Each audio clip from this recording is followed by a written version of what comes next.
Show हो तो फिर काइंडली आपने मुझे बताना है कि आपके पास जो है ना स्क्रीन शो हो रही है कि नहीं हो रही। अगर स्क्रीन शो हो रही हो तो आपने क्या करना है, हैंड रेस करना है। जस्ट अपना जो माइक है और ये चीज़ें आपने अपनी ऑफ़ रखनी है।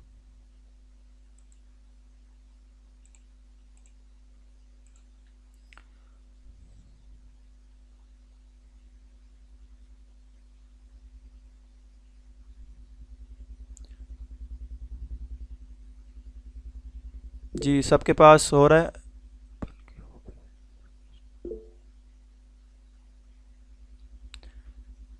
चलें जी ठीक है, मैं अब स्टार्ट करने लगा हूँ। आज का जो हमारा टॉपिक है, मैं ये फ़ाइल ओपन कर लूँ पहले।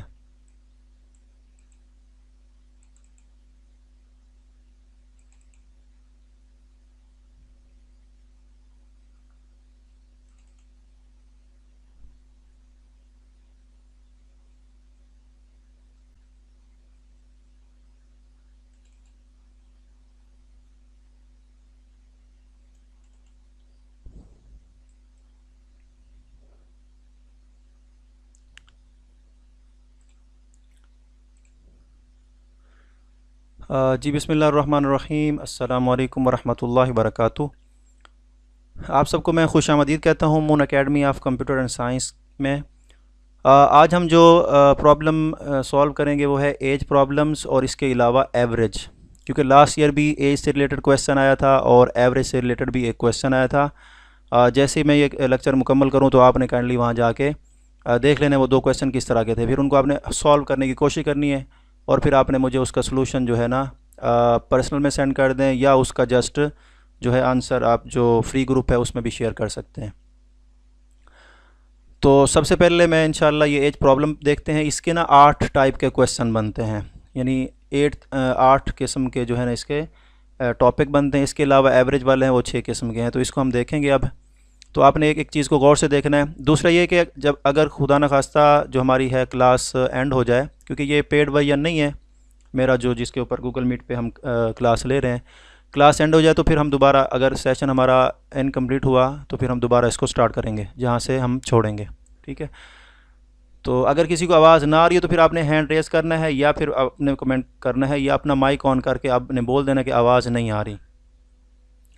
तो जी बिस्मिल्लाह करते हैं जी। Age problems with solutions. Father and son age ratio, ये बाप बेटा है, इनके दरमियान एज रेशो होती है, उसके हिसाब से भी क्वेश्चन पूछ सकते हैं। तो ये मैं क्वेश्चन पढ़ रहा हूँ, इसका सलूशन भी मैंने कोशिश किया कि साथ साथ लिखूँ और इसी के साथ आपको समझाऊँगा। जहाँ किसी बात की समझ ना आए तो फिर आप एंड पे आप मुझसे पूछ सकते हैं कि कहाँ कहाँ आपको बात समझ नहीं आई। तो क्वेश्चन नंबर 1 है द प्रेजेंट एजेस। जी स्क्रीन शो नहीं हो रही मेरे पास, मुझे भी स्क्रीन नहीं आ रही। चले मैं दोबारा वो करता हूँ। किसी के पास हो रही है, किसी के पास नहीं हो रही है, आप दोबारा उसको चेक करें। इंटरनेट का प्रॉब्लम देखें, यहाँ पर कह रहे हैं कि शो हो रही है। ठीक है जी, दोबारा मैं शेयर कर रहा हूँ, चेक करें। जी अब हो रही है। जी अब हो रही। चलें जी। हाँ जी, ये फाइल नज़र आ रही है सबको।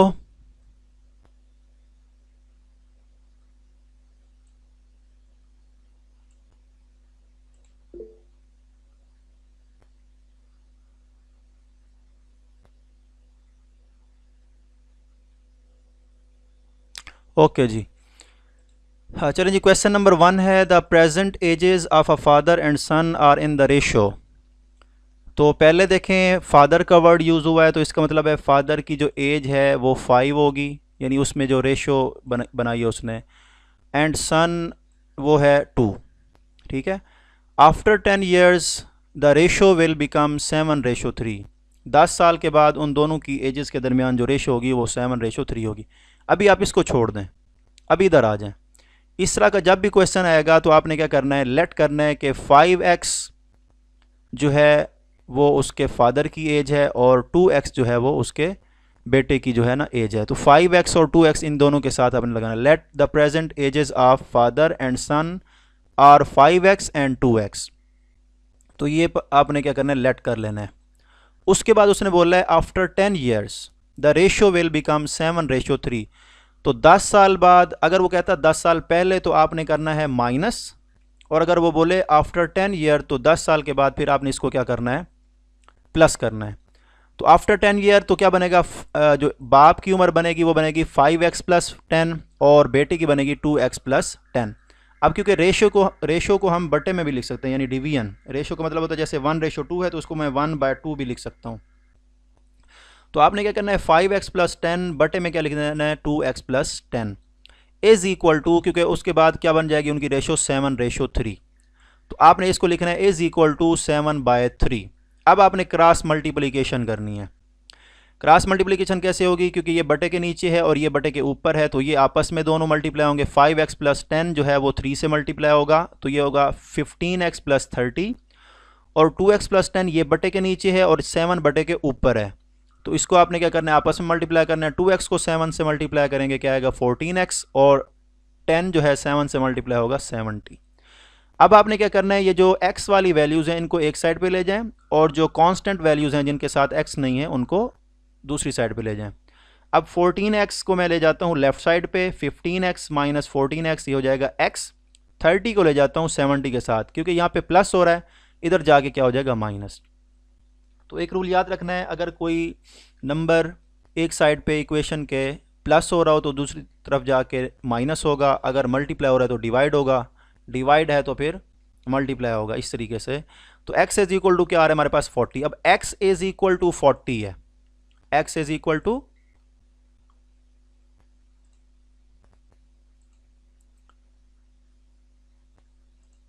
जी, तो इसमें जो है ना 15x is equal to 15x + 30 is equal to 14x + 70 बन रहा है।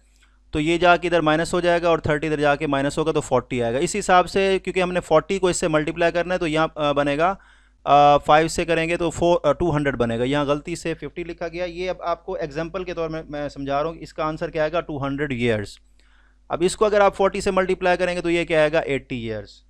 इसको फिर आपने क्या करना है, चेक करना है कि इसकी रेशो वाकई वही बनती है कि नहीं बनती, 5:2 बनती है कि नहीं बनती। अब देखें पहले, अब जो एज थी उनकी 5:2 थी, तो इसके लिए फिर आपने क्या करना है, 200 को पहले लिख लेना है और 80 को आपने बाद में लिख लेना है। तो इस हिसाब से अगर आप इसको सिंप्लीफाई करें तो ये 5:2 ही बनेगी। ठीक है, तो यहाँ गलती से 50 लिखा गया था, क्योंकि यहाँ पर 40 आता है, तो 40 को आपने इससे मल्टीप्लाई करना है। तो इसका मतलब है फादर की एज 200 ईयर होगी 10 साल बाद, और उसके बाद जो प्रेजेंट एज इसकी 5:2 है, तो अब उसकी जो प्रेजेंट एज है वो 200 ईयर है, और उसके जो बेटे की उम्र है वो 80 ईयर है। ठीक है, तो ये फादर एंड सन रेशो है, और ये इतनी इसने जाके बड़ी रेशो बना दी है। बहरहाल तो क्वेश्चन ये इसी तरीके से ही होगा, 200 ईयर, क्योंकि x की वैल्यू हमारे पास 40 आई है, तो इसमें हम पुट करेंगे 200 ईयर आएगा, और 2 को x यानी 40 से मल्टीप्लाई करेंगे तो क्या आएगा, 80 आएगा। तो ये होगा फादर और सन एज रेशो, इसके हवाले से क्वेश्चन। अब क्वेश्चन नंबर 2 है एज डिफरेंस प्रॉब्लम। अब इसको आपने समझना है, A is twice as old as B, के ए की जो उम्र है वो उससे दुगनी है किससे, बी से। अब आपने लेट करना है कि बी की एज है x और ए की एज क्या बन जाएगी, क्योंकि ट्वाइस है तो 2x लिखेंगे। ए इज इक्वल टू 2x और B is equal to x। After 6 years, इसका मतलब है हम ऐड करेंगे 6 साल बाद, क्योंकि उनकी उम्रों में इजाफा हुआ है, तो फिर आपने 6 ऐड करना है। 2x में भी 6 ऐड करेंगे और x में भी 6 ऐड करेंगे। The ratio of their edges will be 4:3। Find there present ages, तो उनकी रेशो क्या बन जाएगी, 4:3। तो वही हमने करना है, 2x + 6 बटे में x + 6 इज इक्वल टू 4/3। 3 को हमने 2x + 6 से मल्टीप्लाई किया, तो यह हमारे पास आएगा 6x + 18, और इधर हमारे पास क्या आएगा, 4 को मल्टीप्लाई करेंगे हम x + 6 से, तो 4x + 24 आएगा। अब हमारे पास क्या आएगा, 6x - 4x आएगा तो 2x बचेगा, 18 इधर आके क्या हो जाएगा, माइनस हो जाएगा, तो फिर हमारे पास बचेगा 6। तो 2x इज इक्वल टू 6। अब x और 2 आपस में हो रहे हैं मल्टीप्लाई, जब आप इसको इधर आके 6 के साथ डिवाइड करेंगे तो आंसर क्या आएगा, 3। तो x इज इक्वल टू 3।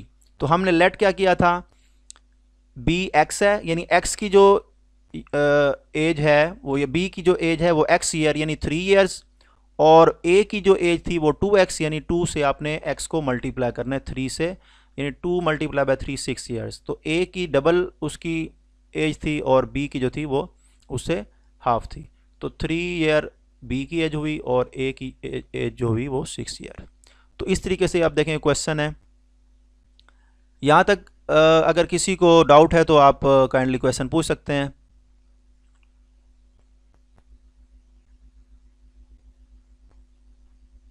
जी आवाज़ आ रही है आपको? जी सर आ रही है।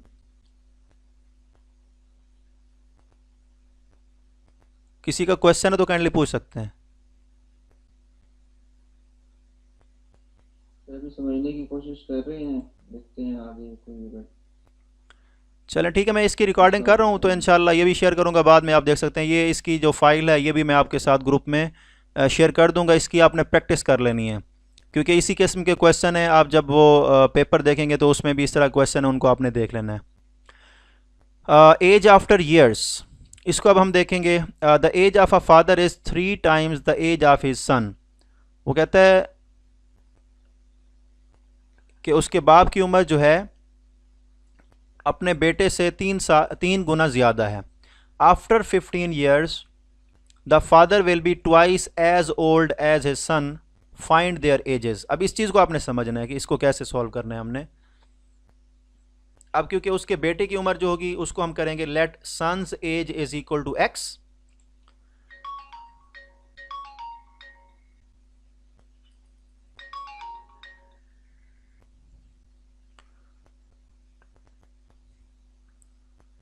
तो आपने इस चीज़ में यह देखना है कि जिसकी उम्र 3 गुना हो या हाफ हो या डबल हो, 5 टाइम हो, 10 टाइम हो, तो उसको आपने लेट नहीं करना, बल्कि जिसकी उम्र कम है उसको लेट करना। उसके बेटे की उम्र कम है तो आपने करना है let son's age is equal to x.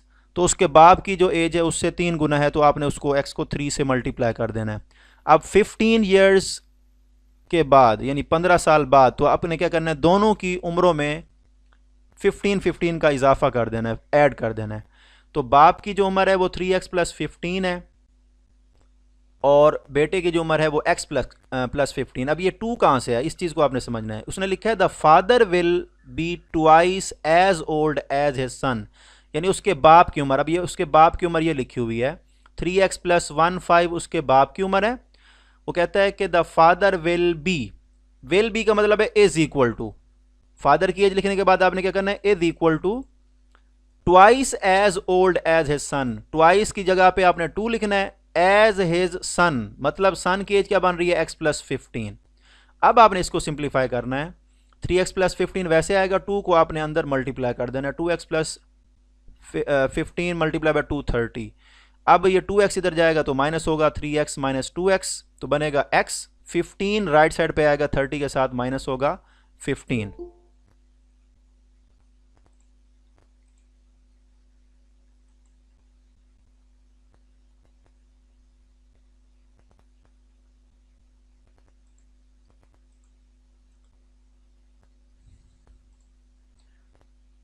Three X plus 15 is equal to 2x plus 30। तो अब आपने क्या करना है, ये हो गया 3x माइनस 2x x, और 15 इधर आके माइनस होगा 30 में से, ये भी क्या आएगा 15। तो x को हमने किसके इक्वल लेट किया था, बेटे की एज से। तो x जो है बेटे की एज है वो होगी सन इज इक्वल टू 15 ईयर्स, और उसका बाप क्योंकि उससे 3 गुना बड़ा था, उसकी 3 टाइम बड़ा था, तो क्या करेंगे 15 को 3 से मल्टीप्लाई करेंगे, x की जगह पे 15 लिखना है, तो ये क्या आएगा हमारे पास 45 ईयर।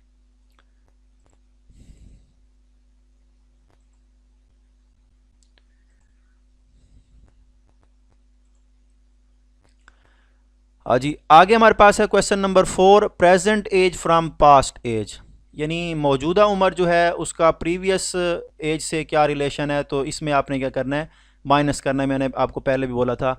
तो 10 ईयर्स एगो 10 साल पहले a man was 12 years old then his son, कि वो अपने बेटे से 12 साल बड़ा था। तो इसका मतलब है अब इनकी एजेस को आपने क्या करना है, माइनस करना है। तो फ़र्ज़ कर लेना है आपने कि उसके बेटे की उम्र क्या है, x है, आगे उसने कहा no he is twice as old as a son, अब उसकी जो एज है अपने बेटे से डबल है। तो लेट कर लेना है, उसके बेटे की उम्र x है और उसके बाप की उम्र जो है वो 2x है। अब क्योंकि उनके दरमियान डिफरेंस था तो आपने क्या करना है, 10 साल पहले आपने क्या करना है, उनकी एजेस देखनी है। 10 साल पहले 2x minus x is equal to 12 था। 10 साल पहले उनकी जो उसके बाप की जो उम्र थी वो 12 साल थी। तो 2x माइनस एक्स करना है इक्वल टू 12, तो x की वैल्यू क्या आएगी 12। तो उसने हमसे पूछा कि उसकी मौजूदा उम्र क्या है, तो आपने क्या करना है, सन की एज जो है वो 12 ईयर है और फादर की क्या बनेगी, उससे डबल थी तो 2x हो जाएगा। 2x को मल्टीप्लाई करेंगे 12 से क्या आएगा 24। तो अगर आप इसको देखें तो 10 साल पहले देखें वो 12 साल बड़ा था या नहीं था, इस चीज़ को आपने चेक करना है। The man was 12 years older than his सन, ठीक है, 10 साल पहले। तो 10 साल पहले है तो आप इसको कर लें, माइनस करें, 24 में से माइनस करें 10 को, तो कितना बनेगा हमारे पास,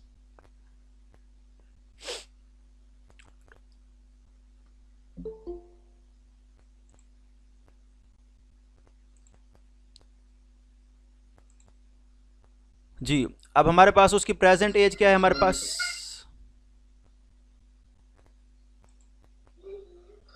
अगर वो जो फादर है 10 ईयर्स बड़ा है, बेटा अगर 12 साल का है तो उसके फादर की एज 22 साल आनी चाहिए, जो कि यहाँ 24 साल आ गई। जी हाँ, यही चीज़ हम चेक कर रहे हैं। इसमें देखें फादर की अब एज, क्योंकि उसने बोला है कि no he is twice as old as a son, तो फाइंड देयर प्रेजेंट एजेस। तो यहाँ पर आपने क्या करना है, इसमें वो 10 ईयर्स एगो बोल रहा है, तो 10 साल पहले जो थी उनकी एज जो थी वो 12 साल उससे बड़ा था। तो इस चीज़ को हम चेक करते हैं, इसको जिसको हम पड़ताल बोलते हैं, देखते हैं कि हमने ये ठीक किया है कि या इसमें कोई मिस्टेक है। तो अब देखें 10 साल पहले 24 में से 10 को माइनस करें तो क्या आएगा 14 ईयर, और 12 में से 10 को करें तो क्या आएगा 2 ईयर। तो 14 में से 2 माइनस करें तो हमारे पास क्या आएगा 12। तो आंसर तो हमारा ठीक है, आंसर ठीक है सर।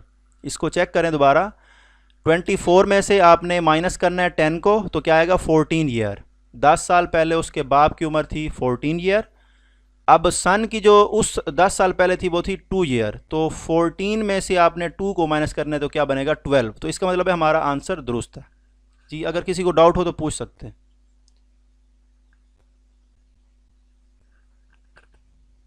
तो ये 14 में -2 क्यों किया है? मैं समझाता हूँ, एक मिनट। 14 में से देखें, उनका उसने बोला है 10 years ago a man was 12 years old then his son, कि उसका बाप जो था वो 12 साल बड़ा था, अपने बेटे से 12 साल बड़ा था 10 साल पहले। अब जो उनकी एज है, उसके बाप की एज है, वो उसकी अपने बेटे से डबल है।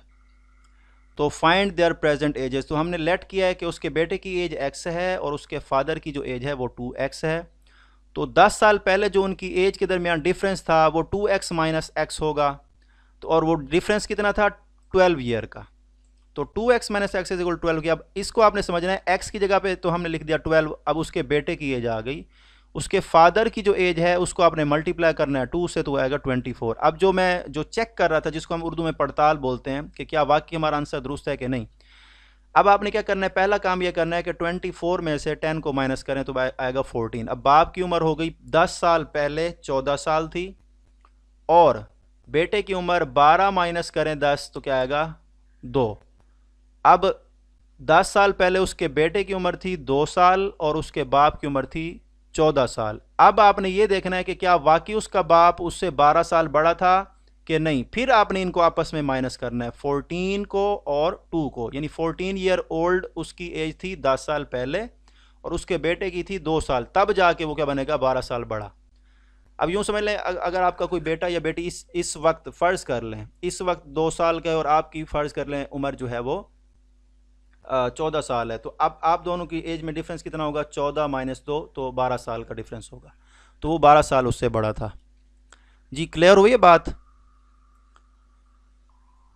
जी सर, क्लियर हो गया सर। जी हमें कैसे पता चलेगा कि x और 2x हमने शुरू में स्टेटमेंट से लेना है, जैसे इसमें तो बाद में लिया है जी he is twice ji ji as ji old ji as his son, यहाँ पे x plus लिया, हाँ लेकिन पिछली स्टेटमेंट में हमने जी शुरू में जी, इसको मैं ले ये लिया है। यही समझा ये देता हूँ बात आपको, ठीक इधर है। देखें।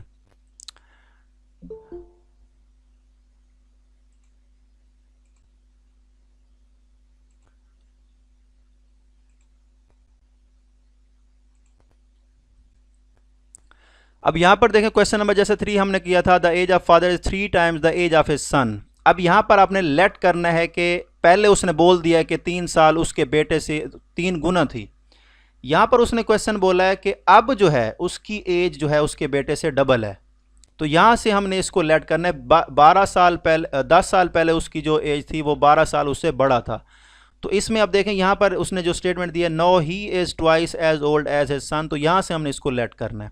तो इस चीज़ को आपने देखना है कि आपने एक बात जहन में रखनी है कि जिसकी एज के साथ डबल, ट्रिपल, हाफ इस तरह लिखा हो उसको आपने लेट नहीं करना, आपने उसकी एज को लेट करना है जिसकी एज उससे कम है या उससे ज़्यादा है। फ़र्ज़ कर लें वो कह सकता था now he is half as old as his son, तो एज हिज सन तो नहीं हो सकता, वो बाप तो छोटा नहीं हो सकता बेटे से, वैसे मैं एग्जांपल के तौर पर आपको बोल रहा हूँ।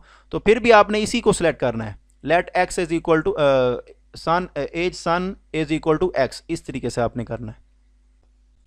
चलें बाहर आगे चलते हैं। अब इसको देखते हैं क्वेश्चन, एवरेज एज प्रॉब्लम है। The average age of a family of, अब इसमें देखें ये एवरेज का भी प्रॉब्लम आ गया, इसमें एज का भी प्रॉब्लम आ गया, दोनों क्वेश्चन यानी दोनों टॉपिक को एक ही क्वेश्चन में उसने सॉल्व किया है। The average age of a family of 4 is 20 years. 4 लोग हैं एक ख़ानदान में और उनकी जो एवरेज एज है वो 20 साल है। अब आपने क्या करना है, इन सब की टोटल एज निकालनी है। टोटल उनकी एज क्या निकलेगी वो आपने करना है 20 को 4 से मल्टीप्लाई कर देना, तो क्या बनेगा हमारे पास 80। वो कहता है अ बेबी इज़ बॉर्न, यानी 5वां बंदा अब उनके ख़ानदान में आ चुका है, and the average becomes 16 years. पहले एवरेज जो थी वो 20 साल थी, अब हो गई है 16 ईयर्स, यानी एवरेज कम हो गई है। अब आपने क्या करना है, इधर भी आपने क्या करना है, अब क्योंकि 5 लोग हो गए हैं तो उनकी एवरेज को आपने 16 से मल्टीप्लाई करना है। अब क्वेश्चन बनता है कि इनको हम मल्टीप्लाई क्यों कर रहे हैं। देखें जब एवरेज के क्वेश्चन होते हैं ना, फ़र्ज़ कर लें आपके पास कोई 5 नंबर हैं, अब आप उसका एवरेज निकालते हैं तो क्या करते हैं, वो 5 नंबर को आपने ऐड करना है और फिर उसको डिवाइड करना है जितने वो नंबर्स हैं। फ़र्ज़ कर लें अब जैसे ये 4 फैमिली मेम्बर थे, इनकी एज थी, किसी की 15 साल है, किसी की 20 है, किसी की 25 है, किसी की 40 है, तो अब इन चारों को ऐड करेंगे, 4 पे डिवाइड करेंगे तो आएगा आंसर 20। तो अब इधर उसने एवरेज दे दी है और नंबर ऑफ फैमिली मेंबर दे दिए, सम नहीं दिया, तो हम सम निकाल रहे हैं दूसरे लफ्ज़ों में। तो सम निकालने के लिए हम क्या करेंगे, 20 और 4 को आपस में मल्टीप्लाई करेंगे। जब ये मैं एवरेज वाले क्वेश्चन में जाऊंगा तो आपको ये बात क्लियर हो जाएगी। तो 20 को 4 से मल्टीप्लाई करेंगे 80 आएगा। यहाँ पर क्योंकि नया बंदा आ गया हमारे पास, तो पहले 4 लोग थे अब हो गए 5, तो यहाँ उसने मेंशन नहीं किया, लेकिन आपने देखना खुद सोचना है, अपना दिमाग यूज़ करना है कि पहले 4 लोग थे अब एक नया बंदा आ चुका है घर में, तो 5 हो जाएंगे, तो 16 को आपने 5 से मल्टीप्लाई करना है, तो फिर आएगा हमारे पास ये भी 80 आता है। तो 80 minus 80 is equal to 0। What is the age of the baby, तो इसका मतलब है कि वो न्यू बॉर्न है, अभी अभी पैदा हुआ है। ठीक हो गया। तो इसके बाद हमारे पास है एज डिफरेंस विद रेशो। अब एज का डिफरेंस है रेशो के साथ, सेम यही क्वेश्चन है जैसे ये अभी किया है, लेकिन इसमें क्योंकि रेशो का जिक्र नहीं था तो इसलिए हमने क्या किया था, जस्ट माइनस करके इज इक्वल टू 12 किया था। यहाँ पर रेशोज़ हैं तो फिर हमने रेशो के हिसाब से लेके चलना है। A is older than B by 12 years. A जो है बी से 12 साल बड़ा है। The ratio of their ages is 5:3, find their ages. अब ये जो रेशो है इसको आपने लेट करना है 5x एंड 3x, क्योंकि ए इधर पहले लिखा हुआ है और जो रेशो 5 पहले है तो ये a की रेशो होगी, इसको हम लिखेंगे 5x, और b जो है इसको हम लिखेंगे 3x। तो 5x मल्टीप्लाई बाय 5x और 3x क्या होंगे, ये हमारे पास इसकी जो है ना एजेस होंगी। उसके बाद उसने हमें जो कंडीशन लगाई है, a is older then b, a बड़ा है तो बड़े की एज को पहले लिखना है और छोटे की एज को बाद में लिखना है। तो a की एज को पहले लिखना है, a में से हमने b को माइनस करना है, यानी a माइनस b करेंगे तो क्या आएगा 5x माइनस 3x।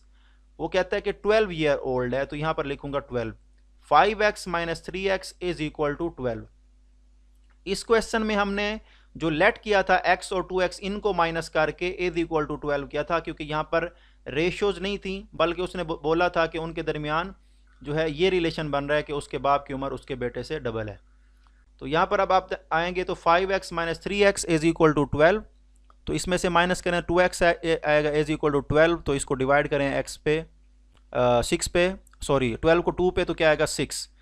तो हमारे पास क्या आएगा, a की एज क्या होगी, a को हमने लेट किया था 5x, 6 को 5 से मल्टीप्लाई कर दें 30 आएगा, और 6 को 3 से मल्टीप्लाई करेंगे तो क्या आएगा 18 ईयर्स आएगा। तो ए की जो एज है वो 30 साल है, बी की जो एज है वो 18 साल है। अब इनका तो अगर चेक करना हो आपने, इनका डिफरेंस लें तो क्या आएगा 12 ईयर। तो 30 यानी ए जो है वो बी से 12 साल बड़ा है।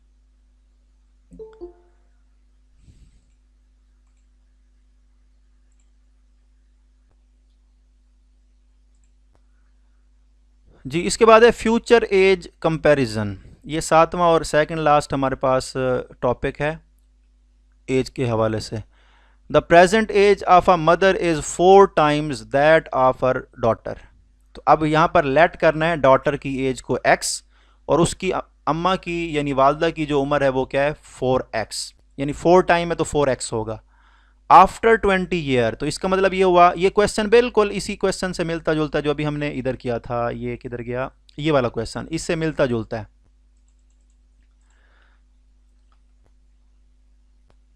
आफ्टर 20 ईयर तो आपने क्या करना है, x में भी 20 ऐड कर देना है और 4x में भी 20 ऐड कर देना है। द मदर विल बी, अब देखिए मैंने आपको बोला था मदर की एज लिख देनी है, विल बी का मतलब है equal, equal twice the daughters as, twice का मतलब है 2 लिखना है, आगे ब्रैकेट में डॉटर की एज लिखनी है 20 साल के बाद, यानी x + 20 लिखना है। तो लेट किया डॉटर की एज x और मदर की 4x, तो 4x + 20 ईयर्स आफ्टर उसकी एज होगी। और is equal to will be की जगह पे आपने क्या लिखना है, is equal to twice, twice की जगह पे लिखना है 2, आगे उसने लिखा है द डॉटर्स एज, तो डॉटर्स एज की जगह पे 20 साल बाद उसकी एज बनेगी x + 20, यहाँ लिख देना है। इनको अंदर आपने मल्टीप्लाई करना है 2 को x के साथ और 20 के साथ 40 आएगा। तो ये 4x 2x इधर जाएगा तो माइनस हो जाएगा, 2x बन जाएगा, और 20 इधर आएगा तो माइनस होगा, 40 - 20 20 आएगा। डिवाइड करेंगे 2 पे 20 को तो 10 आएगा। तो इसका मतलब है उसके डॉटर की एज जो है वो 10 ईयर है x, और 4 से मल्टीप्लाई करेंगे आप x की वैल्यू को 10 को तो क्या आएगा 40, तो 10 ईयर उसकी डॉटर की एज है और 40 जो है उसकी मदर की एज है।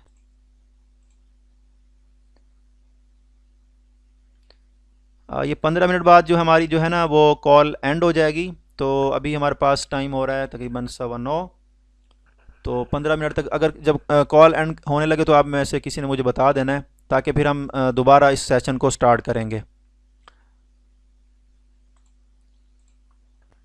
जी आगे हमारे पास है age sum problem. The sum of ages of A and B is 50 years, यानी दोनों की एज का सम जो है वो 50 ईयर है। तो आपने लेट करना है कि x की a की एज x है। अब इसको सिंपल a + b भी कर सकते थे। अब इसका मतलब है इनका जो डिफरेंस होगा वो क्या होगा 50 होगा। अब यहां उसने कहा है कि let a age is equal to x और b is equal to 50 - x, यानी आपने b की जो एज बनाई है वो 50 - x बनाई है। अगर मैं x को दूसरी तरफ ले जाऊं तो क्या बन जाएगा x + x is equal to 50। अब यहां पर वो बोल रहा है after 10 years a will be twice as old as b, 10 साल बाद। तो आपने क्या करना है, इसमें भी 10 का इजाफा करना है, 50 - x में भी 10 का आपने इजाफा करना है। अब क्वेश्चन ये होगा कि हमने यहां पर माइनस क्यों किया, क्योंकि दोनों की उसने एज, इसकी a बोली है, इसकी b, दोनों का सम जो है वो क्या है 50 है। इसका एक और तरीका भी था, इसकी एज को आप x कर लेते, इसको y कर लेते, फिर आप कंडीशन लगाते x + y is equal to 50, उस तरह भी कर सकते थे। फिर दोनों में यानी x में भी आपने जो है वो 10 ऐड करना था और y में भी 10 ऐड करना था, उस तरीके से भी कर सकते थे। बहरहाल जिस तरीके से मैंने सॉल्व किया इसको आपने समझना है, क्योंकि अगर मैं इस -x को उठा के इस तरफ ले जाऊं तो क्या बन जाएगा b + x, b + x is equal to 50। तो इसका मतलब हुआ आगे a की एज जो है वो x है, तो x की जगह पे फिर मैं a लिख दूं तो a + b is equal to 50 हो जाएगा। बहरहाल इस चीज़ को आपने समझना है, अगर समझना है तो फिर मैं आपको दूसरे तरीके से भी समझा दूंगा इंशाल्लाह। तो अब आपने क्या करना है, 10 साल बाद a will be twice, a will B, a के बाद आपने लिखना है इक्वल का साइन, a में ऐड करना है 10 ईयर, a की एज क्या है x, तो x में 10 ऐड कर दिया, इज इक्वल टू 2 लिखना है, एज ओल्ड एज b, तो b की जो एज बनती है 50 - x अभी है, 10 साल बाद क्या बनेगी, उसमें +10 कर दें तो ये बन जाएगा 60 - x, तो अंदर मल्टीप्लाई कर दें 2 को, और ये माइनस का 2x इधर जाके प्लस का 2x हो जाएगा, x plus 2x is equal to 3x, और ये बन जाएगा 110। 3 पे इसको डिवाइड करें तो अप्रॉक्सीमेटली एज बन रही है 36.67, तो इसको अगर आप राउंड ऑफ करें तो 37 ईयर। ठीक है, तो 37 ईयर जो बन रही है वो x की एज बन रही है, और 50 में से 37 माइनस करें तो क्या बनेगा, 13 बनेगा। तो ये अप्रॉक्सीमेट उसने एज दी है। आप इसको होल नंबर में भी लिख सकते हैं, 36.67 को 37 कर दें तो उसकी ऑटोमेटिकली एज जो बन जाएगी वो b की 13 बन जाएगी। देखें इसमें थोड़ी कंफ्यूजन हुई है कि जी मैं इसको ना जो दोबारा जो नया सेशन हम स्टार्ट करेंगे ना अभी, तो उसमें इसको दोबारा मैं बना के ना वो आसान लफ्ज़ों में मज़ीद समझा दूंगा। अभी यहाँ तक किसी का क्वेश्चन है तो काइंडली क्वेश्चन कर लें, फिर इसको मैं क्लोज़ करके दोबारा फिर नए अंदाज से जो नया जो हमारा टॉपिक है अभी ये वाला एवरेज प्रॉब्लम वाला ये फिर हम दोबारा स्टार्ट कर लेते हैं। अभी यहाँ तक किसी का कोई क्वेश्चन है तो आप पूछ सकते हैं। इसमें सर आप जैसे a को कहा कि भी x दे देते हैं और b को y कर देते हैं, तो फिर b की वैल्यू 50 माइनस y आनी चाहिए, तो यहाँ 50 माइनस x क्यों कर दिया? मैं वही देखें x प्लस, ये अभी मेरे पास टाइम नहीं है, नहीं तो फिर मैं इसको जल्दी जल्दी करके ना आपको जो है ना बता देता। इसके अलावा अगर किसी का क्वेश्चन है तो बता दें, मैं इसको दोबारा सॉल्व करके भी आपको दिखा दूंगा। तो अभी तो 11 मिनट हैं इसमें, 2.9 तो फिर मैं नेक्स्ट चलूँ या इस क्वेश्चन को फिर मैं आपको ना नेक्स्ट वो बता देता हूँ। इसको मैं क्योंकि मुझे लिखना पड़ेगा, यहाँ पे टाइप करना पड़ेगा तो टाइम ले सकता है। इस क्वेश्चन को एंड पे हम देख लेते हैं। अभी यहाँ तक कोई क्वेश्चन है तो आप पूछ सकते हैं। तो इसके वो एक्सरसाइज है जो करने के लिए दी जाएगी, ताकि हम जब इसको प्रैक्टिस में करेंगे तो फिर हमें ज़्यादा चीज़ें क्लियर होंगी, कोई प्रॉब्लम आएगी तो फिर आपसे डिस्कस कर लेंगे नेक्स्ट क्लास में। जी जी, मैं इसके ऊपर क्वेश्चन भी आपके साथ शेयर करूँगा। अभी यही जो फाइल है 8 क्वेश्चन इसके हैं, 6 उसके 14, इसी को आपने प्रैक्टिस करना है बार बार। फिर इंशाल्लाह इससे रिलेटेड जब हम जो टेस्ट ले रहे हैं तो उससे रिलेटेड मैं एक आध क्वेश्चन उसमें डाल दूंगा, उससे भी आपकी प्रैक्टिस हो जाएगी। इसके अलावा भी इंशाल्लाह आपके साथ फाइल शेयर की जाएगी। और जो मैंने डाटा शेयर किया है ना, अभी मेरे पास 1 मिनट में ओपन कर लेता हूँ, ये वाला जिसमें 01 02 वाली फाइल्स है ना, इसको आपने देखना है, ये क्वान्टिटेटिव रीजनिंग में आते हैं ये क्वेश्चन। तो इसको मैं ओपन करता हूँ, ये मैं आपको दिखाता हूँ कि इसमें क्वेश्चन ये देखें। इसमें पहले टॉपिक दिए गए बेसिक अरिथमेटिक है, इसमें नंबर ऑपरेशन है, ये सारा कुछ है। जो चीज़ अब अभी हम पढ़ रहे हैं वो ये है, ये एवरेज अभी हमने पढ़नी है। यहाँ पर एज के भी प्रॉब्लम होंगे। यहाँ पे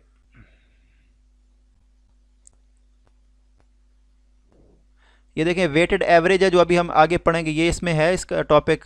और टाइम एंड वर्क में इसमें जाके मेरे ख्याल में आपके पास जो है ना एज से रिलेटेड जो है प्रॉब्लम होंगे, तो वो आपने इन फाइल्स को देखना, इसमें भी आपको मिल जाएंगे।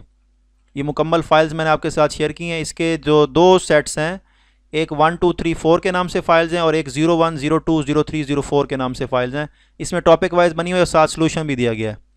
तो इंशाल्लाह इसके मैं क्वेश्चन बना के आपके साथ शेयर भी करूँगा।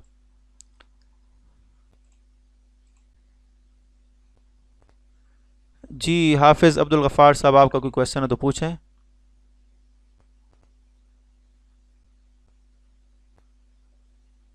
हो रहा है तो समझ आ रहा है। चलो चलें, जितना टाइम है मैं इसको टाइप करने की कोशिश करता हूँ। कि अब इसमें उसने लिखा है ना दोनों का सम जो है वो 50 ईयर है। After 10 year A will be twice. इसको अब टाइप करने में टाइम तो लगेगा मुझे बहरहाल।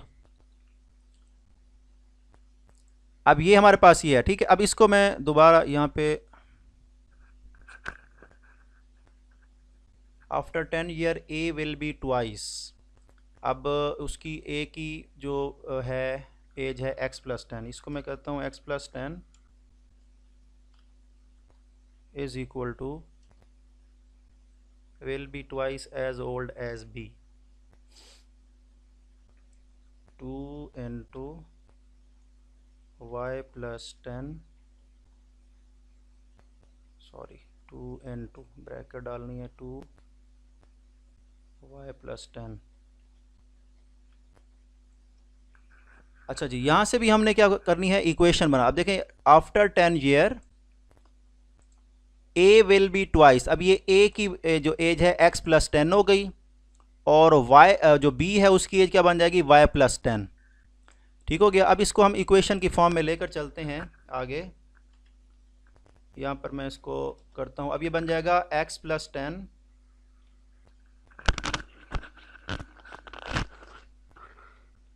जल्दी जल्दी टाइप करें, x plus 10 is equal to 2y plus 20। अब आपने क्या करना है, इसी इक्वेशन को आगे लेके चलें तो x minus 2y is equal to 20 minus 10 होगा तो क्या बन जाएगा 10। अब इसको आपने इक्वेशन 2 का नाम दे देना है, जो ऊपर जो आपके पास बनी हुई है इसको इक्वेशन 1 का नाम दे देना। ये उससे भी मज़ीद आसान हो गया है। अब ये इक्वेशन 1 है ऊपर वाली, ये वाली x plus y is equal to 50 और ये बन गया x minus 2y is equal to 10। ये दो इक्वेशंस बन गई हैं। अब आपने क्या करना है, किसी एक में से x की वैल्यू निकालें। इसी में से मैं क्या करता हूँ, 2 में से x की वैल्यू निकालता हूँ, तो ये बनेगी x is equal to 10 plus 2y, 10 plus 2y। अब ये x is equal to 10 plus 2y आप इसमें पुट कर दें, ये वाली जो एज है, ठीक है। इसको मैं आगे लेकर आता हूँ। x किसकी जगह पे क्या है, 10 प्लस 2y, तो यहाँ पर मैं क्या लिखूँगा 10 प्लस 2y, ये इसकी जगह पे लिखा है x की जगह पे। आगे फिर मेरे पास क्या है, प्लस y है, तो यहाँ पर लिखूँगा plus y is equal to 50। तो ये मेरे पास बन जाएगा, 10 को इधर ले आता हूँ तो ये क्या बन जाएगा 2y प्लस y हो जाएगा 3y is equal to 50 minus 10 क्या हो जाएगा 40। इसको मैं डायरेक्टली लिख देता हूँ, ठीक है। अब आपने क्या करना है, y is equal to 40 by 3, इसको करें 40 बाय 3 का आंसर आता है। किसी के पास मोबाइल है तो उस पर कैलकुलेटर निकालें, 1 मिनट में खुद ही निकाल लेता हूँ, इसको देख लेते हैं। 1333 आ रहा है जी। अब ये 13.33 किसकी एज थी, b की। अब यहाँ पर देखें b किसके इक्वल हमने लेट किया था, मैंने कहा था y के, तो b की एज को मैंने y बोला था और a की एज को x बोला था, तो इसका मतलब है कि हमारा आंसर ठीक आ रहा है। तो y की वैल्यू जो है वो 13.33 आ रही है। अब यही 13.33 आपने उठा के इसमें पुट कर देना है 2 into y वाली जगह पे, क्योंकि यहाँ पर हमने x की वैल्यू निकाली थी। तो ये उससे थोड़ा आसान तरीका है।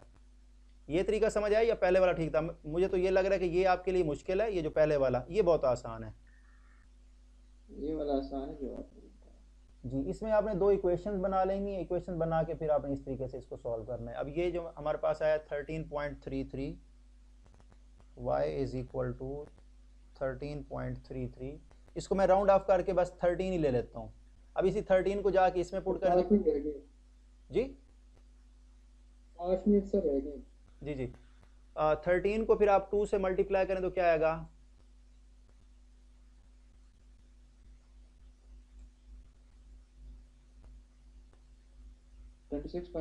आएगा। अब बस जस्ट 13 को करें तो 26 आएगा, 26 को प्लस 10 कर दें तो क्या बन जाएगा 36 हो जाएगा।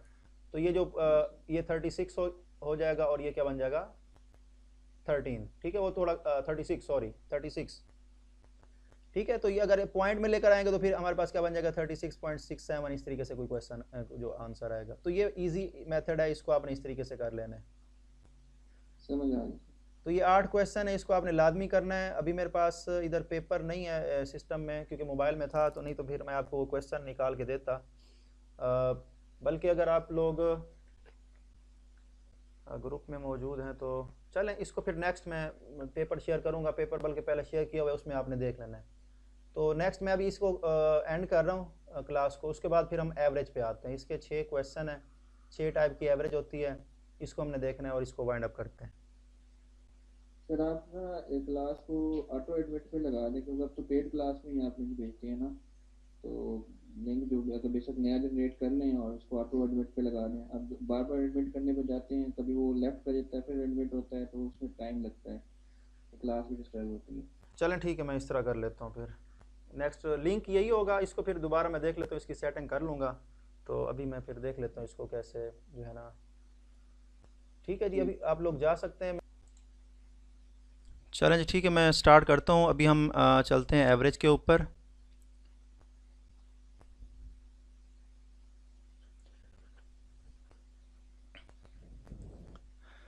जी इसमें हमारे पास टॉपिक 1 पे मैंने रखा है सिंपल एवरेज। जो अभी मैंने आपको बोला था कि कुछ नंबर होते हैं उनको हमने ऐड करना होता है और उसको ऊपर डिवाइड कर देना होता है। फिर है मिसिंग नंबर इन एवरेज, और किस तरह का क्वेश्चन हमारे पास आया था एवरेज में से वो भी मैं आपको बताऊंगा। चेंज इन एवरेज उसके अलावा है एज एवरेज MCQs, ये बिल्कुल सेम वही है जो पीछे हम पढ़ चुके हैं, उसी से मिलता जुलता है। इसके अलावा है वेटेड एवरेज और कंबाइंड ग्रुप एवरेज। ये दो टॉपिक बहुत अहम है, ये वाले दो, और इसके अलावा ये वाला। इस तरह का क्वेश्चन जो है ना, ये वाला, और हाँ जी, चलें जी शुरू करते हैं। क्वेश्चन नंबर 1 है the average of 4 numbers is 12। वो कहता है 4 नंबर हैं, उनकी एवरेज जो है वो 12 है। अब आपने इनका सम निकालना है। 12 मल्टीप्लाई बाय 4, तो ये हमारे पास कितना आएगा 48। If 1 number is 10 what is the sum of remaining 3 numbers. तो अब आप देखें, वो कहता है इफ़ 1 नंबर इज़ 10, तो आपने क्या करना है, इस 10 को 12 मल्टीप्लाई बाय 4 में से माइनस कर देना है। 12 multiply by 4 is equal to 48। 48 में से आपने ये 10 माइनस कर देना है, तो हमारे पास बाकी बचेगा 38। तो बाकी जो 3 नंबर हमारे पास बचते हैं उनका जो सम होगा वो क्या होगा 38। वो आपसे ये भी पूछ सकता है कि बाकी जो 3 नंबर बचेंगे उनका जो वो एवरेज है वो कितना होगा। फिर आपने क्या करना है, ये 38 को दोबारा 3 पे डिवाइड कर देना है, आपके पास एवरेज आ जाएगा। जी समझ आ चुकी है आपको? यहाँ पर कोई क्वेश्चन है तो पूछ सकते हैं। अस्सलाम वालेकुम सर। सर ये वॉइस का प्रॉब्लम था, कोई आवाज़ समझ नहीं आ रही है आपकी। काइंडली वो दोबारा से ये जो सिंपल एवरेज है वो बता दें kindly please sir.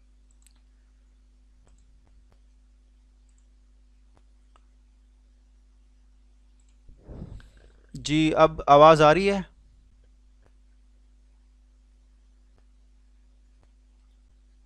Ji sir आ रही है। देखिए यहाँ पर उसने लिखा है the average of 4 numbers is 12।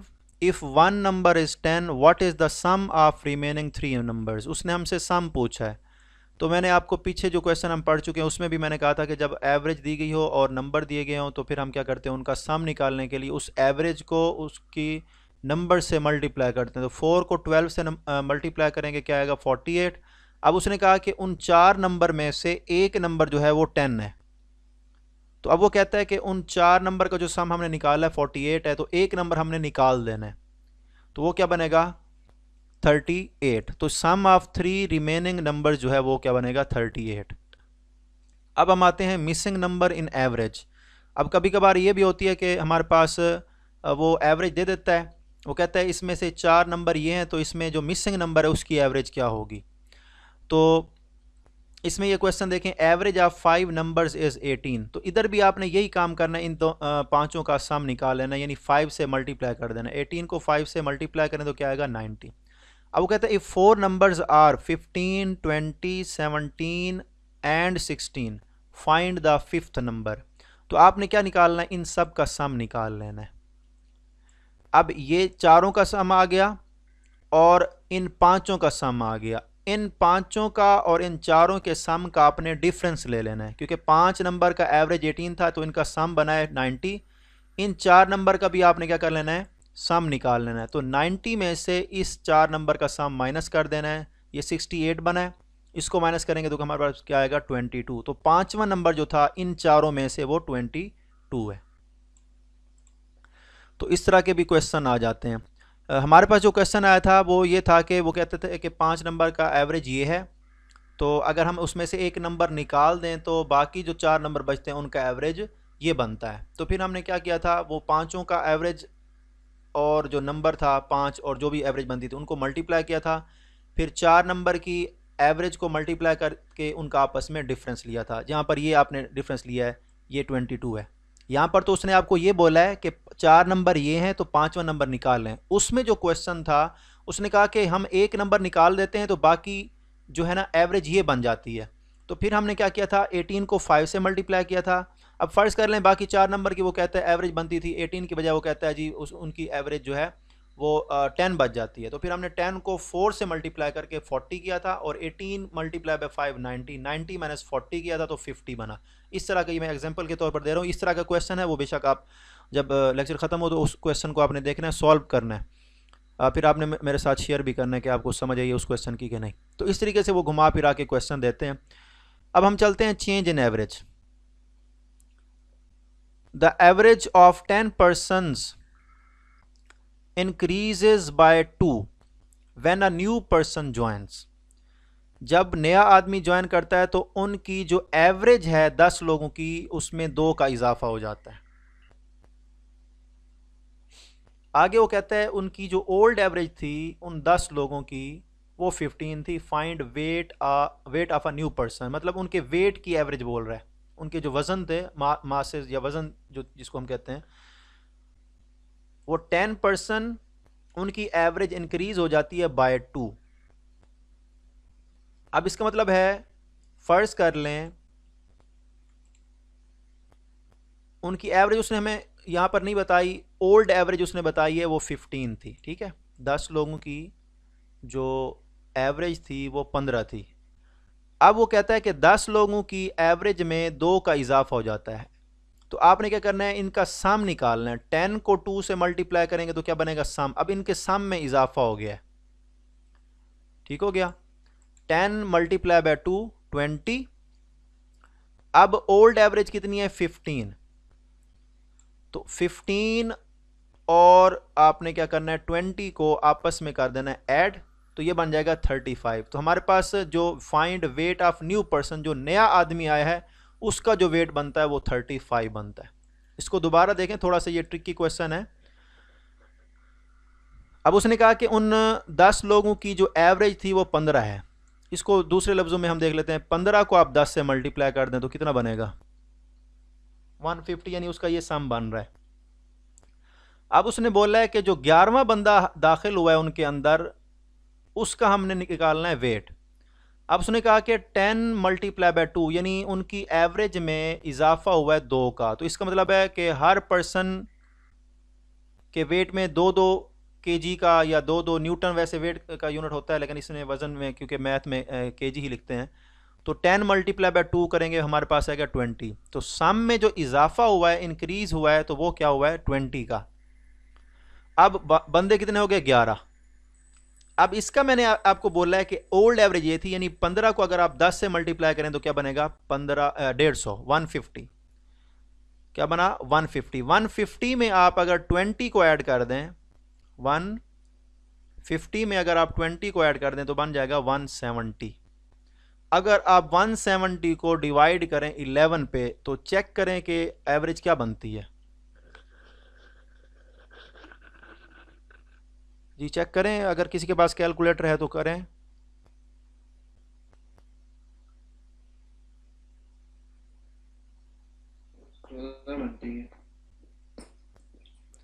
ये 15.4545 ये एवरेज बनती है 11 लोगों की। हमने 11वें बंदे का निकालना है वजन, तो इसलिए फिर हम क्या करेंगे, जो उनके एवरेज में इजाफा हुआ है वो 20 का हुआ है और पुरानी जो एवरेज थी वो 15 थी। तो पुरानी एवरेज में और जो नया इजाफा हुआ है उनके सम में, उसको हमने ऐड कर देना है। तो इस तरीके से हमारे पास क्या आएगा, जो न्यू पर्सन होगा उसका वेट आएगा 35।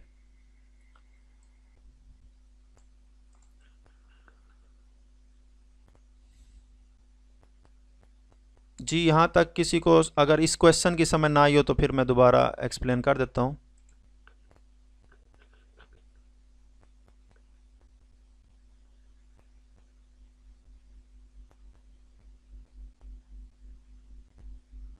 जी सर, इसको मैं थोड़ा दोबारा एक्सप्लेन करूँ। जी देखें, average of 10 persons increases by 2। Average में 10 लोगों की इजाफा हुआ है वो 2 का, यानी 10/2। अब उनका हम सम निकाल रहे हैं। अब 10 मल्टीप्लाई बाय 2 क्या बनेगा 20, यानी हर उनका जो सम में इजाफा हुआ है उनके टोटल सम में, यानी 10 लोगों का जो वेट था उसकी जो उसने ओल्ड एवरेज भी हमें बता दी है। अब अगर आप 15 को 10 से मल्टीप्लाई करें तो टोटल आपके पास क्या बनेगा 150। 150 उनका टोटल वेट बन रहा है। अब उसने बोला है कि उनके सम में इंक्रीज हुआ है 2 का, तो 10 मल्टीप्लाई बाय 2 करेंगे। 10 लोगों की एवरेज में इजाफा हुआ है 2 का, तो इसका मतलब है कि कोई बंदा और हमारे पास ऐड हुआ है, तो इस वजह से उनकी एवरेज जो है वो बढ़ी है। अगर एवरेज उनकी कम होती तो इसका मतलब है कोई आदमी यहाँ से चला गया। जैसे यहाँ पर आप देख सकते हैं इस क्वेश्चन में कि 5 बंदों की एवरेज 18 थी और 4 बंदों जो 4 नंबर जो हैं वो हमारे पास ये हैं, तो 5वां नंबर कौन सा होगा? तो फिर हमने क्या किया है, इन चारों को ऐड किया है, फिर इस सम में से इसको माइनस किया है, तो 5वां नंबर बना है।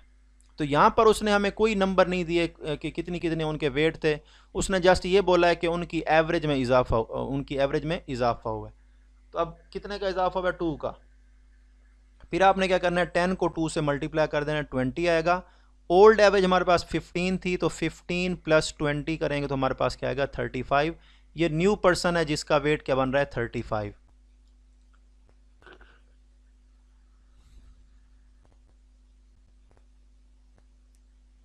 ओके सर, आगे चलो।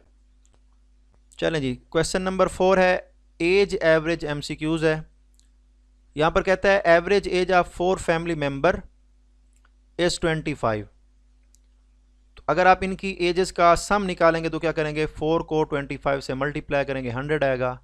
वो कहता है सम ऑफ 3 इज 60, क्योंकि 4 लोग थे तो उनका जो सम बन रहा है वो 100 बन रहा है। वो कहता है कि उनमें से जो 3 लोग हैं उनकी जो एज है उनका सम बनता है 60, तो चौथे नंबर का क्या बनेगा? तो आपने क्या करना है, 100 में से 60 को माइनस कर दें तो 40 बनेगा। चौथे की जो एज बनेगी वो 40 बनेगी। ये तो बहुत इजी क्वेश्चन है। दोबारा देखें, उसने कहा कि एक फैमिली के 4 मेंबर हैं, उनकी एवरेज एज बनती है 25 ईयर। वो कहता है चारों में से एक को निकाल दें, बाकी 3 की जो एज का सम बनता है वो 60 बनता है। ये बताएं जो चौथा बंदा है फैमिली का उसकी एज क्या होगी? तो फिर आपने क्या करना है, इस सम को और फिर इनके सम को आपस में माइनस करना है। 25 × 4 इज इक्वल टू 100, तो 100 माइनस 60 करेंगे तो क्या आएगा? 40। तो 40 जो हमारे पास इसका आंसर आएगा क्वेश्चन नंबर 4 का। इसके बाद है वेटेड एवरेज। देखिए इस तरह क्वेश्चन आते हैं। इसमें मैं आपको एक और आसान मिसाल देता हूँ। जैसे हम बाज़ार में कोई सामान लेने जाते हैं, 5 किलो हमने चीनी ले ली, 2 किलो घी ले लिया, इस तरीके से हर एक की जो है ना प्राइस अलग अलग है। तो अगर हम वेटेड एवरेज निकालते हैं तो फिर फ़र्ज़ कर लें 5 किलो हमने चीनी ली, 200 रुपये किलो लगा लें, तो 5 को 200 से ज़रब दे दें तो 1000 बनेगा। घी हमने लिया, फ़र्ज़ कर लें 3 किलो, तो 500 रुपये किलो लगा लें तो 1500 ये बनेगा। 1500 को 1000 में जमा कर दें 2500। अब 2500 ये हो गया, बटे में आपने क्या करना है, 2 नहीं करना, क्योंकि आपने उनका टोटल वेट करना है। तो 5 किलो चीनी थी, 3 किलो घी था, तो आपने क्या करना है, 5 और 3 को जमा कर देना है 8। तो आपने जो 2500 था उसको डिवाइड कर देना है 8 पे, तो हमारे पास क्या बनेगा, वो उसका एवरेज आएगा। उसको कहते हैं वेटेड एवरेज। अब इसमें मैंने क्वेश्चन ये वाला निकाला है। वो कहता है कि एक स्टूडेंट है, उसके पास 2 कोर्स थे। एक उसने 3 क्रेडिट आर का कोर्स लिया था और एक 4 क्रेडिट आर का।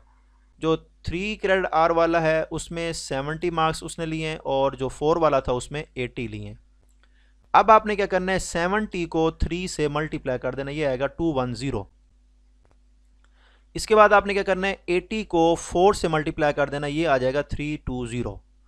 अब आपने क्या करना है, 320 प्लस 210, इनको अगर हम ऐड करें तो बनता है 530। फिर आपने क्या करना है, इसको डिवाइड करना है 4 + 3 पे, तो क्या आएगा 7। तो यहाँ पर देखें वेटेड एवरेज क्या है, 70 × 3, इन दोनों को हमने मल्टीप्लाई किया, फिर प्लस किया इसको 80 × 4, तो 320 आया, इनको ऐड किया तो हमारे पास बना 530।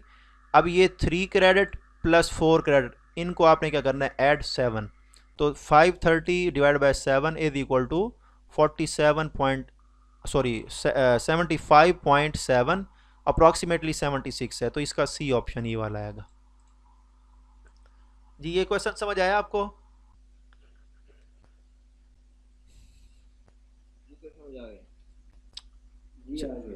चलें जी, नेक्स्ट चलते हैं टॉपिक 6 की तरफ, कंबाइंड ग्रुप एवरेज। ये बिल्कुल इसी से मिलती जुलती है, वेटेड एवरेज से मिलती जुलती है। इसमें बस थोड़ा सा डिफरेंस है, इसको आपने देखना है। वो कहता है कि एक ग्रुप ए है हमारे पास और दूसरा ग्रुप बी है। ग्रुप ए की जो एवरेज है वो 25 है और ग्रुप ए में 6 स्टूडेंट हैं, और ग्रुप बी की एवरेज है 35, उसके 4 स्टूडेंट हैं। अब आपने क्या करना है, 25 को 6 से मल्टीप्लाई करना है, 150 आएगा, और 35 को 4 से मल्टीप्लाई करना है तो हमारे पास क्या आएगा, 140। अब आपने क्या करना है, इन दोनों को ऐड कर लेना है। ऐड करने के बाद आपने फिर 6 + 4 पे आपने इसको डिवाइड करना है। 6 + 4 10, 10 पे डिवाइड करेंगे क्या आएगा 29। तो ये ग्रुप एवरेज यानी कंबाइंड ग्रुप एवरेज या वेटेड एवरेज ये तकरीबन मिलते जुलते हैं। यहाँ पर देखें उसने क्या किया था, उसके क्रेडिट को उसके मार्क्स से ज़रब दी थी। इधर भी उसने क्या किया है, उनकी तादाद को, स्टूडेंट की तादाद को उनकी एवरेज से मल्टीप्लाई किया। ठीक है, ये थोड़ा एवरेज उसने पहले दी हुई है, उसको हमने मल्टीप्लाई कर दिया। इधर भी एवरेज दी, उसको मल्टीप्लाई करके फिर हमने क्या किया, 2 पे डिवाइड नहीं किया बल्कि हमने 6 + 4 पे डिवाइड किया, क्योंकि यहाँ पर 6 स्टूडेंट थे, यहाँ पर 4 थे। तो इसमें थोड़ा बहुत जो है ना वो 19-20 का फ़र्क है। यहाँ तक जो है ना हमारे पास क्या है, ये 70 मार्क्स 3 ग्रेड आर वाला क्वेश्चन था। इसमें उसने मार्क्स दिए हुए, हमने मल्टीप्लाई करना है। यहाँ एवरेज उसने नहीं दी हुई थी, यहाँ पर उसने एवरेज दी हुई है। तो यहाँ पर हम एवरेज को कंबाइन करते हैं, यानी एवरेज गिवन है, फिर हम उसको कंबाइन करके जो स्टूडेंट्स बन रहे हैं उनको हमने ऐड करके इसको डिवाइड किया। तो ये 6 तरह के क्वेश्चन है, combined group average, weighted average, age average, MCQs, इस तरह के क्वेश्चन है। ये चेंज इन एवरेज वाला क्वेश्चन है, इसको आपने वो करना। मैं इसके ऊपर 2-3 और क्वेश्चन बना के भी आपके साथ कोशिश करूँगा, शेयर करूँगा, इसको आपने देख लेना दोबारा। और इसको मैं एक नए तरीके से भी इसको मैंने दोबारा कंपाइल करके ना आसान तरीके से, जैसे ऊपर एक क्वेश्चन किया था, इसको आसान तरीके से फिर मैं आपको समझा दूंगा, क्योंकि मुझे लगता है कि कुछ लोगों को इस क्वेश्चन की समझ नहीं आई। जी, और कोई क्वेश्चन है तो आप पूछ सकते हैं, तैयारी से मुताल्लिक़ कोई क्वेश्चन हो तो पूछ सकते हैं। सर जो अब तक टेस्ट हुए हैं, टेस्ट 1, टेस्ट 2, टेस्ट 3 हो चुके हैं, जी, तो उसके हवाले से आप कहते हैं कंबाइंड टेस्ट भी होगा, वो at the end of the course होगा, वो कोई क्वेश्चन होंगे या उससे हटके होंगे? जी, इसमें जो क्वेश्चन जो पेपर मैंने अभी बनाया हुआ है ना, जो जो बाद में ऐड हो रहे हैं, तो कोशिश करें पहले वही टेस्ट अटैम्प्ट करते जाएं साथ साथ, क्योंकि मैंने इनको 3-3, 4-4 दिन का गैप दिया था। आप कोशिश करें कि 2 दिन के अंदर एक टेस्ट सॉल्व कर लें, उसको जो भी डॉक्यूमेंट हैं उसको डाउनलोड करें, अच्छी तरह से तैयार करें, फिर उसको अटैम्प्ट कर लें। इसके बाद जैसे ही हमारा ये कोर्स मुकम्मल होगा, उसके बाद फिर मैं आ जाऊँगा 80-80 पे। अब जो क्योंकि उन्होंने नया फार्मूला दिया है, उसमें हमारे पास 20 MCQs हैं एप्टीट्यूड के, और 40 क्वेश्चन है हमारे साइकोलॉजिकल असेसमेंट के। तो मैं फिर उसी के मुताबिक 40 + 20 क्वेश्चन वो हो जाएंगे 60, और 40 हज डाटा के, तो 100 MCQs जो है मैं वो तैयार करूँगा अब। तो अब से मुराद ये है कि जब हमारे पास ये मुकम्मल कोर्स जो है ना ख़त्म हो जाएगा, आज मैं बैठ के कोशिश करता हूँ कि जितने हमारे टॉपिक रहते हैं उनको सबको इसमें ऐड करके, तो फिर इंशाल्लाह इसके ऊपर वो पूरा एक टाइम लाइन है बना के आप सबके साथ जो एक ही फ़ाइल में शेयर कर दूँ, टेस्ट 1, 2, 3, 4 अप टू जो जहाँ तक भी होते हैं। और मेरी कोशिश है कि 1 दिसंबर से पहले पहले मैं ये सारा कोर्स कवर करा के, क्योंकि मैंने ख़ुद भी अपनी तैयारी करनी है। अभी मैंने आज वो प्रिंट निकाले हैं सारे, तो उसके ऊपर बैठ के साथ साथ वो तैयार करूँगा। तो क्योंकि मैंने टेस्ट भी तैयार करना होता है, लेक्चर भी आपको देना होता है, तो इस वजह से जो है ना काफ़ी टाइम जो है ना इस पे सर्फ होता है। तो आप लोगों को मेरी यही गुजारिश है, या नसीहत समझ लें, गुजारिश समझ लें, आपने एक काम करना है, जो साइकोलॉजिकल असेसमेंट का कल मैंने लेक्चर दिया था उसको आप नोट्स उठाएं, उसके प्रिंट निकालें, उनको अच्छी तरह सबको गो थ्रू कर लें। कहीं कोई डाउट है तो उसका आसान तरीका होता है आप उसको गूगल कर लें, या इसका आसान तरीका आजकल वैसे चैट जीपीटी का दौर है, उसमें जाके उसको क्वेश्चन को लिखें या क्वेश्चन को कॉपी करके पेस्ट करें, उसको कहें कि जी इसको एक्सप्लेन करें। अगर कहीं डाउट आ रहा है तो वो उसको एक्सप्लेन कर देगा, आपका कंसेप्ट जो है ना क्लियर हो जाएगा। इन जो है ना 40 MCQs यूँ समझ लें, आप इसको कंफर्म करें। इसके अलावा जो मैंने आपको बोला था कि मैं वो बनाऊंगा कि हज से रिलेटेड, कि हाजी की ये चीज़ गुम होगी तो आप उसको के साथ क्या करेंगे, उसको वापस करेंगे या अपने पास रख लेंगे या उसको नज़रअंदाज कर देंगे, क्या करेंगे। अगर हाजी ने आपको आके गुस्से में कोई 2-3 बातें सुना दी तो आप क्या करेंगे, आप फ़ौरन रिएक्ट करेंगे या उसको इग्नोर करेंगे या उसकी बात नहीं सुनेंगे, या तसल्ली से, तहम्मुल से, ठंडे दिमाग से उसकी बात सुनेंगे। तो इस तरह के वो MCQs हैं, 15-20 हैं, 20-25 हैं, वो मैं इंशाल्लाह बना के वो आपके साथ शेयर करूँगा, ताकि थोड़ा अगर इस तरह का भी कोई क्वेश्चन दे देते हैं तो वो भी हम अटेम्प्ट कर सकें। ये साइकोलॉजिकल असेसमेंट को करें, और एप्टीट्यूड के मैंने ये आपको क्वेश्चन दे दिए, ये 8 और 6 14, ये 14 क्वेश्चन हैं। इनको आपने अच्छी तरह से, ये घुमा फिरा के इसने क्वेश्चन दिए, इनको अच्छी तरह से कर लें। और इसके अलावा एप्टीट्यूड का और क्वेश्चन होते हैं कोडिंग, डिकोडिंग, ये मतलब होते हैं लॉजिकल रीजनिंग, एनालिटिकल रीजनिंग। वो जो वर्बल वाले हैं वो उसमें आपने सिनोनिम्स, एंटोनिम्स, उसके बाद प्रेपोजिशन होती है, आर्टिकल होता है आ, एन, द, और इसके अलावा जो है ना passive voice, active voice, direct, indirect. अगर आप में से किसी को passive voice, active voice, direct, indirect इसका थोड़ा वो जो है कन्फ्यूजन है तो वो बता दें, उसके ऊपर मैं कल वीडियो बना लेता हूँ। या इसके अलावा अभी जो कुछ टॉपिक हैं क्वांटिटेटिव रीजनिंग के, उसके ऊपर मैं जो है ना लेक्चर दूंगा। मैं अभी देखता हूँ कि कौन सा टॉपिक और चूज़ करें, क्योंकि मैं फोकस कर रहा हूँ अभी जो पेपर हमारा था उसी के ऊपर के उसमें कौन कौन से क्वेश्चन उसने दिए थे, उसी हिसाब से हम उसको लेके चलें। जी, और किसी का क्वेश्चन तैयारी के हवाले से? और कोशिश करें कि जो तैयारी है ना आपने थारोली करनी है, और जो नोट्स मैंने दिए हैं उसी के हिसाब से आप तरतीब में तैयारी करें। और मैंने फ़ोल्डर जो बनाया वो 1 2 3 4 5 के नाम से मैंने बनाया, ताकि पहले फ़ोल्डर 1 को कर लें, फिर 2 को कर लें, फिर 3 को कर लें, इस तरीके से साथ साथ चलते जाएँ। वैसे आपको शेड्यूल दिया गया है उसी के मुताबिक करते जाएँ तो बेहतर है। तो 1 दिसंबर से पहले पहले इंशाल्लाह मैं इसको कवर कर लूँगा। उसके बाद इंशाल्लाह मेरी कोशिश होगी कि 3 दिन के वक्फे से, आपने 3 दिन मैं आपको दूंगा पूरा अपने सिलेबस कवर करना है, तब तक 3 दिन में मैं इंशाल्लाह टेस्ट भी तैयार कर लूँगा। और कोशिश होगी मेरी कि 3 से 4 टेस्ट में आपसे ना वो जो 100 MCQs के हैं वो ले लूँ। सर 1 दिसंबर के बाद क्लासेस नहीं होगी?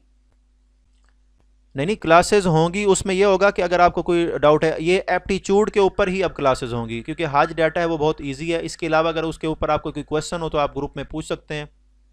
जो फ्री वाला ग्रुप है ना वो सब लोग आप कोशिश करें ज्वाइन कर लें। जो लोग इस पेड ग्रुप में है ना, किसी ने अगर उसको ज्वाइन नहीं किया, उसमें ये होता है कि ओपनली हम डिस्कशन कर सकते हैं। अब इसको मैं ओपन इसलिए नहीं करता क्योंकि इसमें कुछ डाटा शेयर करते हैं, तो अगर दोबारा बहुत ज़्यादा डिस्कशन हो तो फिर वो मैसेजेस जो होते हैं ना वो फिर इग्नोर हो जाते हैं। जो असल मकसद है वो उसका फिर जो है ना वो ख़त्म हो जाता है।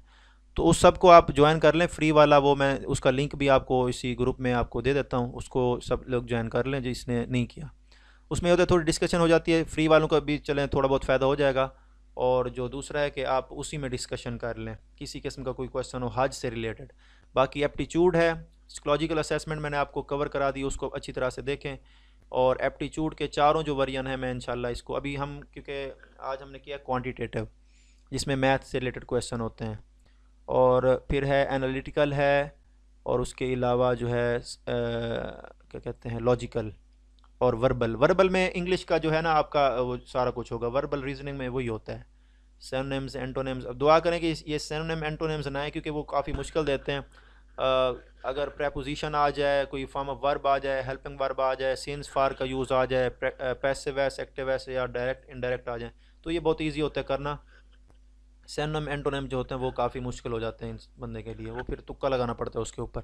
बहरहाल मैं दिए हमें उनको भी आपने देख लेना है, तो इस हिसाब से हम चलेंगे। अब कल आप में से कोई अगर कोई सजेस्ट करना चाहे कि कौन से टॉपिक पे हमने इसको डिस्कस करना है। सर अभी जो है ना एप्टीट्यूड और टेस्ट इसी को चल रहे थे, सबसे यही मुश्किल होता है।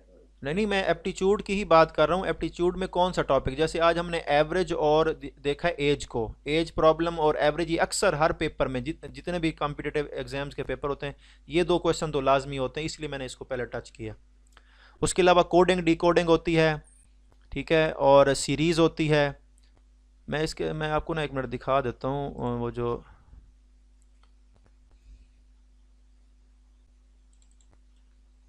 सर ये कोडिंग डिकोडिंग हो गया, सीरीज हो गया, सर ये सब चीज़ें करवाते हैं, आपकी मेहरबानी होगी। मुश्किल ही होता है, बाकी इंग्लिश हो जाती है सर। जी बस मैं ठीक तो है। हाँ ये जी अब ये देखें, ये 01 वाला ये मैंने फ़ाइल ओपन की हुई है। इसमें सिनोनिम्स एंटोनिम्स हैं, वन वर्ड सब्स्टिट्यूशन है, एनालॉजीज़ हैं। हाँ, ये इस तरह का क्वेश्चन हमारे पास आया था। ये लॉजिकल रीजनिंग में भी होते हैं, एनालिटिकल रीजनिंग में भी होते हैं, ठीक है ना। जैसे फ़र्ज़ कर लें कि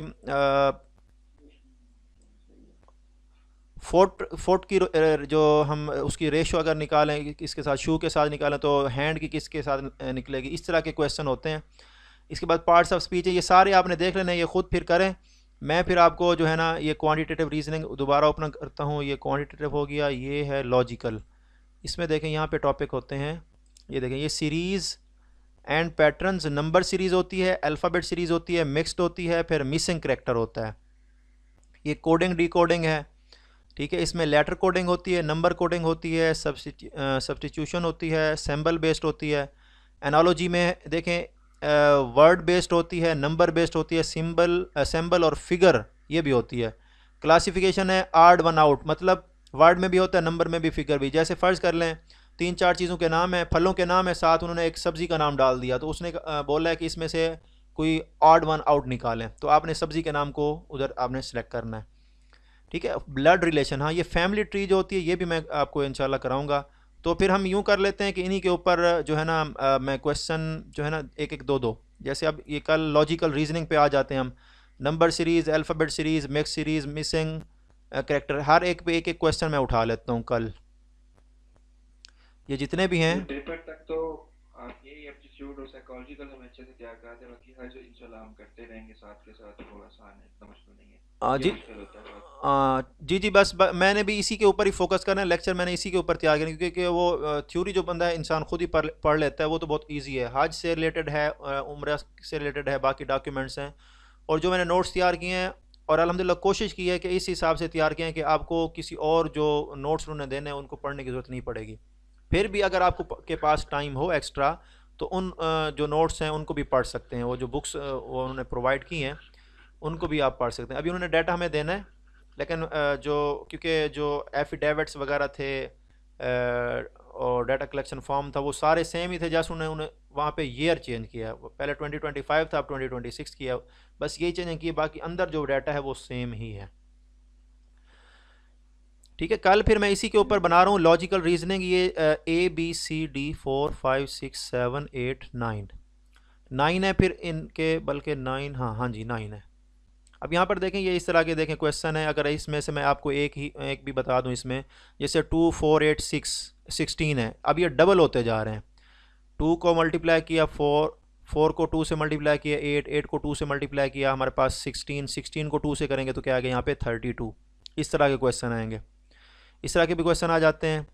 और इसमें एक और देख लेता हूँ कि कोई अगर ऐसा आता है। अब देखें यहाँ पर अल्फ़ाबेट सीरीज़ है, यहाँ पर देखें A, फिर आगे आना था बी नहीं आया, C, फिर DEFG, इसका मतलब है एक एक लेटर का गैप है, तो G के बाद आएगा H नहीं आना, उसके बाद क्या आएगा I, तो ये हमारे पास C ऑप्शन इसका करेक्ट आएगा।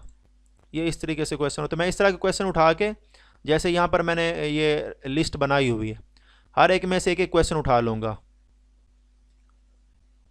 1 2 3 4 5 6 7 8 9। नहीं नोट कर दें ताकि हम घर में बैठ के ना इनको करते रहें। सर मैंने आप जितने लोग पेड ग्रुप में हैं आप लोग सबको मैंने एक्सेस दी है, लिंक भी मैंने डॉक्यूमेंट्स का शेयर किया है, अगर आपको ना मिले तो मैंने वो मैसेज पिन किया हुआ है, ठीक है ना। ऊपर आप देखें ना तो 2 3 बार आपको नज़र आएंगे, उसके ऊपर क्लिक करेंगे तो आपको डॉक्यूमेंट्स का जो है ना लिंक शेयर होगा, वहाँ पे पूरा फोल्डर है, उस फोल्डर को डाउनलोड कर लें। ये सारे नोट्स जो मैंने अभी ये देखें, मैं आपको भी दिखा देता हूँ, ये इसको मैं बैक करता हूँ थोड़ा, ये लिखा हुआ है फोल्डर पूरा डाउनलोड नहीं हो रहा, वो मैंने अभी दोबारा चेक किया, नहीं हो रहा फोल्डर डाउनलोड, वो फिर एक फाइल को डाउनलोड करना पड़ रहा है इसमें। चले मैं देखता हूँ इसको, मोमिनीन हुज्जाज टेस्ट की तैयारी का डाटा इसके नाम से है, इसके अंदर फिर मैंने ये फोल्डर बनाया हुआ है 1 2 3 4 5 6 7 8 9। तो यहाँ पर आप देख सकते हैं हलफनामा, इकरारनामा बे हुज्जाज है, डाटा कलेक्शन फॉर्म और उसकी इंस्ट्रक्शंस हैं, एफिडेविट है, इसमें 3 तरह के एफिडेविट है। इसके बाद हज मोबाइल एप्लीकेशंस हैं, गूगल मैप और गूगल ट्रांसलेटर है, पाक हज मोबाइल एप्लीकेशंस, इसके अंदर फिर पाक मुआविन ऐप है, पाक हज ऐप है, ये सारे मैं इसको ओपन करके आपको दिखा देता हूँ एक बार। ये देखिए मेरे पास ये 17 पेजेस हैं इसके। एप्टीट्यूड की बात कर रहा हूँ, एप्टीट्यूड के जितने बनाए ना टास्क वो नोट्स, जी जी वो वो सारे जितने हम उस सर वो सब के सब उसके अंदर हैं। ये देखें ये एप्टीट्यूड वाला ये फोल्डर है, इसी के अंदर है, ये लिखा हुआ है जहानत के टेस्ट, ये वाला ये टॉपिक है, ये नफ्सियात की जांच है, ये जहानत के टेस्ट हैं जिसमें एप्टीट्यूड होता है, ये नफ्सियात जिसको साइकोलॉजिकल असेसमेंट कहते हैं, ये हज पॉलिसी, हज एंड उम्रा एक्ट और हुज्जाज की जो ट्रेनिंग होती है हाजी कैम्प में, उसकी भी प्रेजेंटेशन उन्होंने ऐड की थी, उसमें वही सारा हज डाटा होता है, हज से रिलेटेड होता है कि आपने कौन सी चीज़ लेकर जानी, कौन सी चीज़ मना होती है, इस तरह की चीज़ें। सऊदी तालीमात हैं, इसको आपने लाजमी देखना है।